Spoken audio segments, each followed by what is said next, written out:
What is 1 plus 1/2 plus 1/4 plus 1/8 plus 1/16 all the way to an infinite term?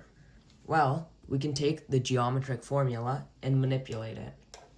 We know that the geometric formula is a1, which is the first term, times 1 minus r, which is the common ratio, to the power of n over 1 minus r. In this sequence, what is r? R is equivalent to 1/2. So when we plug this in, and we know that n is infinity this time because this is an infinite sequence, we will get 1 times 1 minus 1/2 to the power of around infinity over 1 minus 1/2. And when you take this 1 minus r to the power of n, this is a relatively small number, 0.5 to the power of infinity, and this is just approaching 0. So really what you can do is you can just completely remove this and solve for a over 1 minus r. And this is the equation for an infinite sequence. And when you plug it in for what we have here, you'll get 1 over 1 minus 1/2, which is equivalent to 1 over 1/2, which is equal to 2. Now, we can also see this geometrically. Look at a 1 by 1 box. This will be the first term.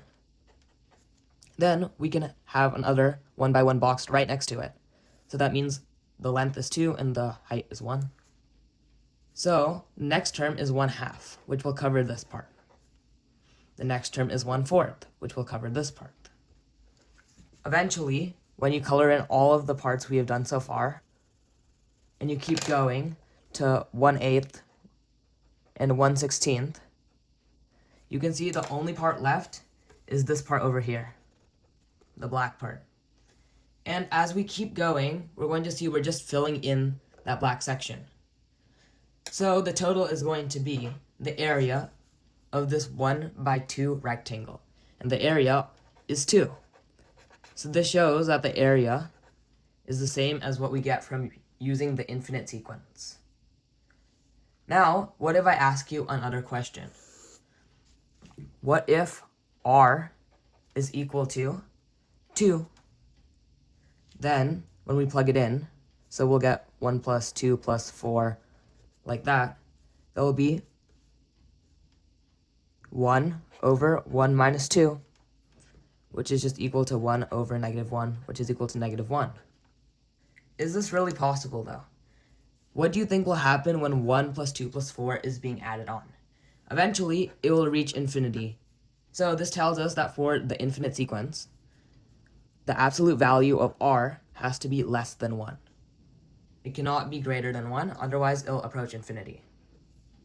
However, there is still a use for this number, -1, and in some cases, you would want to use an r value that is greater than 1.